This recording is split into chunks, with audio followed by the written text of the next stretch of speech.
Consider the human heart. It is a small thing, really, no larger than a clenched fist, yet it carries the rhythm of our entire existence within its narrow chambers. We are taught from the cradle that the heart is the seat of our affections, the place where we house our love, our grief, and our secret longings. But there is a mystery written into our very marrow, a truth that the poets have long whispered, and that the men and women of science are only now beginning to map with their cold instruments. It is the truth that the heart does not only beat for itself. It finds its steadiest rhythm, its most vibrant health, when it reaches out to touch the life of another. We have always known that kindness is a balm for the spirit, a sweet honey for a parched soul. But did you know, my darlings, that it is also a medicine for the flesh? The hand that gives. There is a grace that follows the act of service, a physical reward that settles into the bones and flows through the rivers of our veins. In the quiet halls of research, where data is gathered like fallen leaves, a startling picture is emerging. Those who offer their time to the weary, those who volunteer their strength for a cause, they find themselves walking this earth a little longer than those who keep their hands folded in their laps. It is as if the universe rewards the generous by granting them more time to be kind. But the gift does not stop at the threshold of longevity. It enters the very architecture of our internal temples. The hand that gives. Those who serve find their blood glucose resting in a place of peace. The fires of inflammation, those quiet embers that lead to the breaking of the heart, are cooled by the waters of altruism. These generous souls spend nearly 40% fewer nights tucked into hospital beds, shrouded in white linens and the scent of antiseptic. Their bodies seem to say thank you for the work their hands have done. And this is not a truth reserved for one corner of the map or one tribe of people.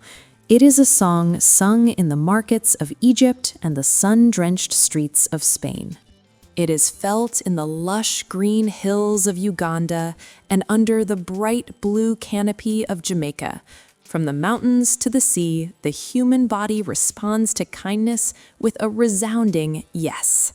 Now, there are those who would say, with a skeptical tilt of the head, perhaps it is only the healthy who have the strength to give. Perhaps a man with a broken back cannot carry a heavy ladle in a soup kitchen.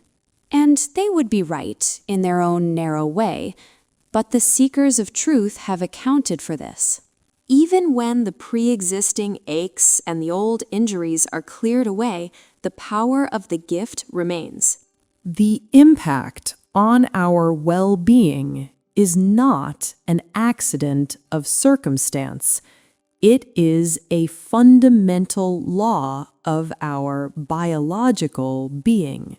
Let us look at the young, for their blood is a clear mirror of the future. In Canada, a group of high school students, vibrant, restless, full of the fire of youth, were asked to spend a season tutoring younger children. They sat in small chairs, helping small hands navigate the mysteries of the alphabet and the logic of numbers. 4 months after the lessons had ended, the science was written in their blood. Those teenagers who had given their time showed lower levels of cholesterol. They had lower levels of the warriors of inflammation, those markers that predict the troubles of the heart. Their very immune systems had been fortified by the act of helping a child understand a sentence. The Spirit had instructed the blood, and the blood had obeyed. The hand that gives. And consider the elders, the keepers of our history, the grandmothers and grandfathers who have seen the seasons turn many a time. Those who regularly open their arms to the laughter and the chaos of their grandchildren find that their risk of mortality drops by a staggering 37%. That is a more powerful shield than even the most rigorous exercise can provide. It is the magic of the toddler's hand in theirs. It is the physical labor of chasing a small dream across a green lawn. It is the realization that we are needed, and in that needing, we find the strength to stay. A neuroscientist will tell you that this is because we are social creatures knit together by threads of silver and silk. We are not islands of stone in a cold sea. We are a forest, and our roots are intertwined beneath the soil. When we give, we are simply acknowledging the truth of our interconnection. We have better health when we are part of the we instead of the me. There is a profound medicine in turning our gaze away from our own mirrors and looking instead into the eyes of a neighbor. It is a quiet revolution of the soul that carries over into the strength of the arm. It is the understanding that my health is tied to your hope, and your strength is anchored in my service. As the months ahead unfold before us like a fresh bolt of cloth, let us think about how we might stitch a little kindness into the seams. It doesn't require a kingdom or a fortune. It requires a moment, a choice, a reaching out.